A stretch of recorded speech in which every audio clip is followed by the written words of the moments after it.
Robles yn cael ei orfodi tu ar Yslis. Meddiant ganddo fe hyd nôl at Sislevich. Sislevich yn redeg at yr amddiffyn. Draper, Sislevich yn ei derbyn i nôl. A draws wyneb y gol! A Ben Clark sy yno i roi'r Seintiau Newydd ar y blaen. A hynny ar ôl cwta 7 munud.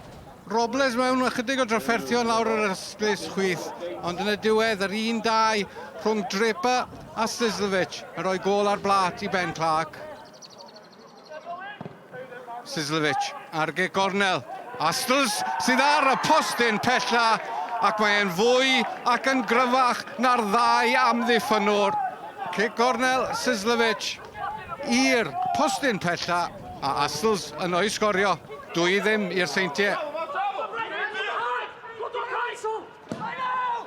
Mariat ar gic hir lawr ca at Draper. Sislevich sydd wedi dechrau'r gêm yma ar dan. A draws wyneb y gol! A gol syml i Louis Robles. Wel, mae'n 2-0 i'r Seintiau Newydd. I ni wedi chwarae 10 munud yn y gêm. A chofiwch i'r Fflint golli o 10 gol i ddim yn gynharach yn y tymor yn erbyn y Seintiau. Chris Mariat i gymryd y gic gornel. Louis Robles! A Robles yn sgorio'i ail gol yn y gêm. 1/4 awr ar y cloc ac mae'n ymddangos mor syml. Gic gornel a'r peniad dros ben y golwr. Alex Jones at Weaver. Weaver yn mynd sy'n ôl. O, camgymeriad erchyll. Sislevich! Hanner canfed. Gol Adrian Sislevich yng Nghrys y Seintiau yn gwneud y sgôr yn y Fflint, dim. Y Seintiau Newydd 5. Clark ar tafliad hir i gyfeiriad Emis. Weaver yn syth at Weir. Emis. Emis yn argydio! Wel, symudiad gorau heb os tîm Neil Gibson yn yr ail hanner yma. A bron iawn i Josh Emis ganfod cefn y rhwyd.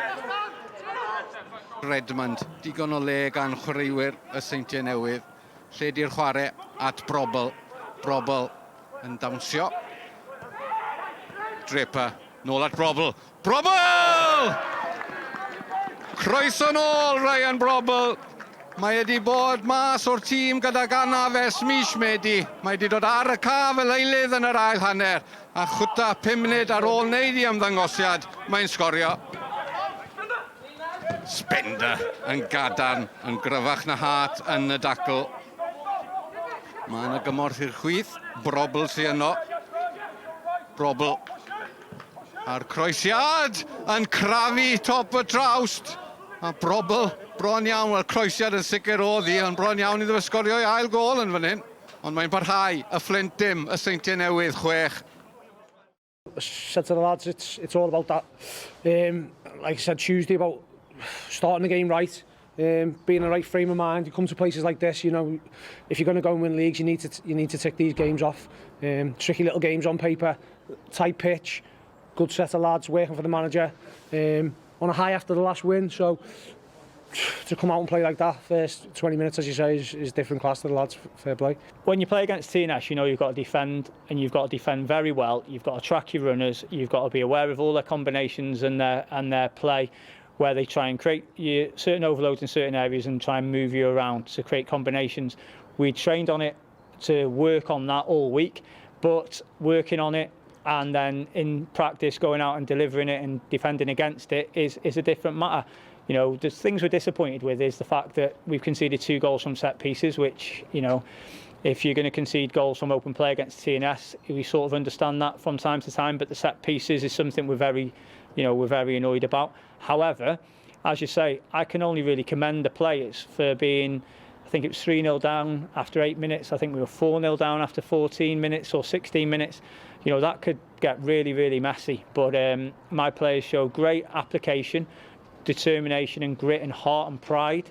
You know, all those sort of commodities that you'll need if you're going to get somewhere. So for 70 minutes to limit TNS to 2 goals when they started the way they did and played the way they did, I think is credit to them. We actually kept the ball okay at times as well, and we created a couple of opportunities ourselves. But ultimately we won't be judged on how we do against TNS. We'll be judged about how we do after the split against the teams in and around us in the bottom six. But I've seen, as daft as it sounds at 6-0, I've seen some positive signs in terms of the character and attitude and application. The lads have been different class last couple of weeks. Things could change with the manager this week, we don't know, but we'll keep doing what we're doing.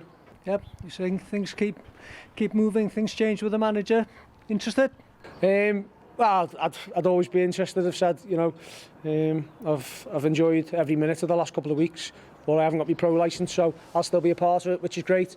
The lads, whoever's coming in, it's a great job for them to do. The lads are on fire at the moment, and they're enjoying training every day. They're enjoying the football, as you've seen there.